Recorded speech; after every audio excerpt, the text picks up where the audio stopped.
Hi friends, మనకి పార్లమెంట్లో president complete చేసాము. నెక్స్ట్ వచ్చేసి రాజ్యసభ. రాజ్యసభ అంటే కౌన్సిల్ ఆఫ్ స్టేట్స్ అంటారు. కౌన్సిల్ ఆఫ్ స్టేట్స్ అని ఎందుకు అంటారంటే ఇది స్టేట్స్ ద్వారా ఎన్నుకోబడతారు కాబట్టి దీన్ని కౌన్సిల్ ఆఫ్ స్టేట్స్ అంటారు. మరియు అప్పర్ హౌస్, దీన్ని అప్పర్ హౌస్ అని కూడా అంటారు. లోక్సభని మనకి లోయర్ హౌస్ అంటారు. మరియు దీన్ని ఎల్డర్ హౌస్ అంటారు. ఎల్డర్ హౌస్ అని ఎందుకు అంటారంటే మోర్ దెన్ 35 years వాళ్ళు దీంట్లో ఉంటారు కాబట్టి దీన్ని ఎల్డర్ హౌస్ అని కూడా అంటారు. మనకి కౌన్సిల్ ఆఫ్ స్టేట్స్ అనేది అసలుకి బైకెమెరల్ లెజిస్లేచర్ అనే వర్డ్ ఎప్పుడు యూజ్ చేశారంటే మనకి మౌంటేజ్ చామ్స్ఫర్డ్ రిపోర్ట్లో మనకి 1919లో మనకి ఈ బైకెమెరల్ లెజిస్లేచర్ అనే వర్డ్ అనే దాన్ని యూజ్ చేశారు. మరియు ఈ రాజ్యసభ అనేది ఫస్ట్ సెక్షన్ ఎప్పుడు జరిగిందంటే 13 May 1952 ఫస్ట్ సెక్షన్ జరిగింది. దీన్ని ఫెడరల్ క్యారెక్టర్ అంటారు. దేనికి ఫెడరల్ క్యారెక్టర్ అంటారు రాజ్యసభని?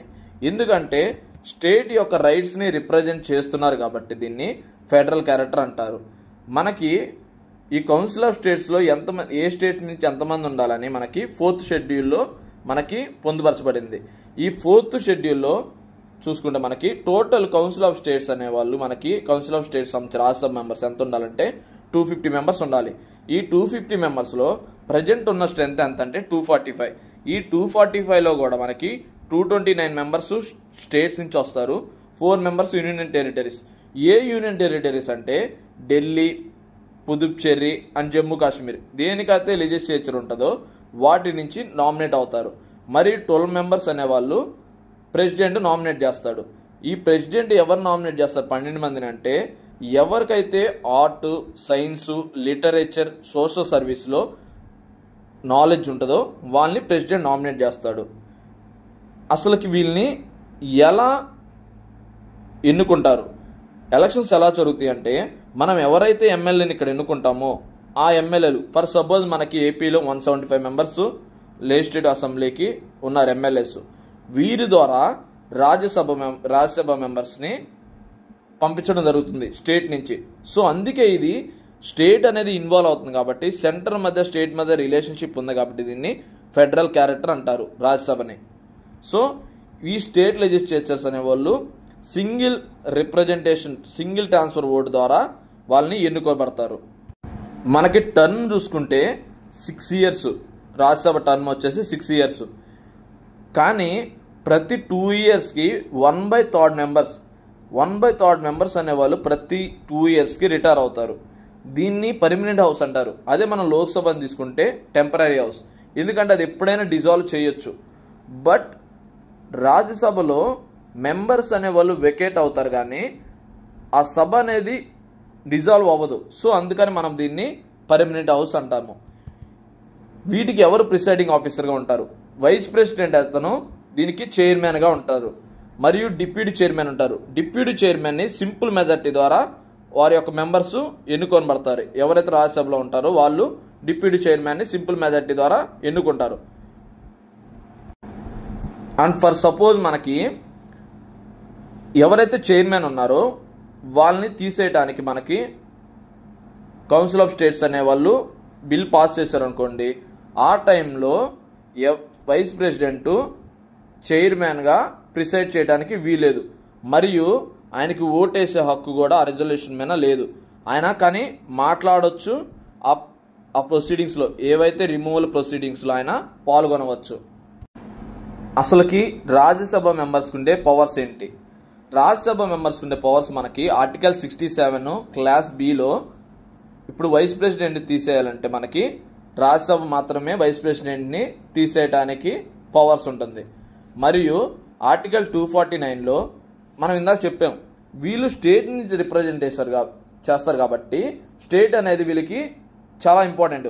నేషనల్ ఇంపార్టెన్స్ అనేది స్టేట్ వాళ్ళకి చాలా ఇంపార్టెంట్. సో స్టేట్ ఇంపార్టెంట్ కాబట్టి ఏదైనా మనకి 3 లిస్టులు ఉంటాయి. యూనియన్ లిస్ట్ అని, కాంకరెంట్ లిస్ట్ అని, స్టేట్ లిస్ట్ అని. స్టేట్ లిస్టుకి సంబంధించి ఏవైనా కానీ రిజల్యూషన్ చేయాలంటే రాజ్యసభ ఆర్టికల్ 249 ఉపయోగించుకొని 2/3 మెజార్టీ ద్వారా రిజల్యూషన్ అనేది పాస్ చేస్తుంది. ఈ రిజల్యూషన్ 2/3 అంటే మనకు ఫర్ సపోజ్ ఇప్పుడు 245 members ఉన్నారు. ఈ 245లో 2/3 అంటే 162 members అనేవాళ్ళు ఈ ఓటింగ్లో ప్రజెంట్ అయ్యి బిల్ని పాస్ చేయాలి. వీళ్ళకుండే ఇంకో పవర్ వచ్చేసి ఆర్టికల్ 312. ఆర్టికల్ 312 అంటే మనకి ఆల్ ఇండియా సర్వీసెస్ అనేది క్రియేట్ చేయడానికి ఎక్కువ ఎవరికి పవర్స్ ఉన్నాయి అంటే రాజ్యసభకు మాత్రమే ఉంటుంది. రాజ్యసభకి ఎక్సెప్షనల్గా ఉండే పవర్ ఏంటంటే ఆల్ ఇండియా సర్వీస్ని,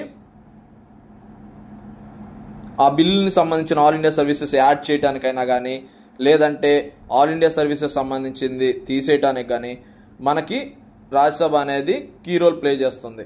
ఈ రాజ్యసభలో మనకు ప్రజెంట్ ఉన్న ఆల్ ఇండియా సర్వీసెస్ ఏమిటి అంటే Indian administrative service, Indian police service, Indian forest service. ఈ 3 సర్వీసెస్ ఆల్ ఇండియా సర్వీస్ కింద వస్తుంది.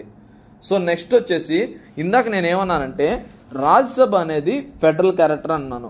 ఫెడరల్ క్యారెక్టర్ అని ఎందుకన్నానంటే స్టేట్ అనేది ఎక్కువ ఇన్వాల్వ్ అవుతాయి, స్టేట్ ఇష్యూస్ ఎక్కువ ఇన్వాల్వ్ అవుతారు కాబట్టి స్టేట్ ద్వారా వాళ్ళు రిప్రజెంటేషన్ చేస్తున్నారు కాబట్టి రాజ్యసభకి. సో ఫెడరల్ క్యారెక్టర్ అన్నాను. బట్ కొన్ని విషయాల్లో మనకి ఫెడరల్ క్యారెక్టర్ అనేది కనపడదు. ఏవే విషయాల్లో మనకి రాజ్యసభలో ఫెడరల్ క్యారెక్టర్ కనపడదంటే ఇప్పుడు కొన్ని యూటీస్లోనే మనకి రిప్రజెంటేషన్ ఆఫ్ పీపుల్స్ అనేది రాజ్యసభకు సంబంధించి ఉంది. మిగతా యూటీస్లో మనకి ఏదైతే 8 యూటీస్ ఉన్నాయో వాటిలో 3 యూటీస్ మాత్రమే. ఏమేంటి? పాండిచేరి, ఢిల్లీ అండ్ జమ్మూ కాశ్మీర్. వీళ్ళు మాత్రమే యూటీస్ నుంచి రిప్రజెంటేషన్ చేస్తున్నారు రాజ్యసభకి. మరియు స్టేట్లో ఒక్కో స్టేట్లో ఒక్కోలాగా. ఫర్ సపోజ్ మన ఏపీలో 11 మెంబర్స్ వెళ్తాయి రాజ్యసభకి, కొన్ని స్టేట్లో యూపీలో 23 మెంబర్స్, 24 మెంబర్స్ అలా. సో అన్ఈక్వల్ రిప్రజెంటేషన్ అనేది జరుగుతుంది. సో దానివల్ల కూడా ఇది ఫెడరల్ క్యారెక్టర్ లేదని అంటారు. మరియు యూనియన్ అనేది ఇప్పుడు మనకి ప్రెసిడెంట్ 12 మంది నామినేట్ చేస్తాడు కదా, ఈ 12 మంది నామినేట్ చేసేది యూనియన్ కింద వస్తుంది కాబట్టి ఫెడరల్ క్యారెక్టర్ ఎలా ఇద్ది? ఫెడరల్ క్యారెక్టర్ అంటే division between the powers between state and centre మధ్య స్టేట్ మధ్య ఈక్వల్ పవర్స్ అనేది డివైడ్ అయితే వాటిని ఫెడరల్ క్యారెక్టర్ అంటారు.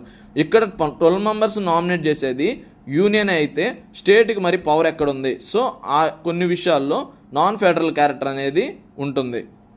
ఇది రాజ్యసభ సంబంధించింది బ్రీఫ్ డిస్కషను. నెక్స్ట్ మనం లోక్సభ గురించి చూద్దాము. ఆ తర్వాత రాజ్యసభ మెంబర్స్, లోక్సభ స్పీకర్ గురించి నెక్స్ట్ మనం దాని గురించి డీటెయిల్గా చూద్దాము. Thank for watching.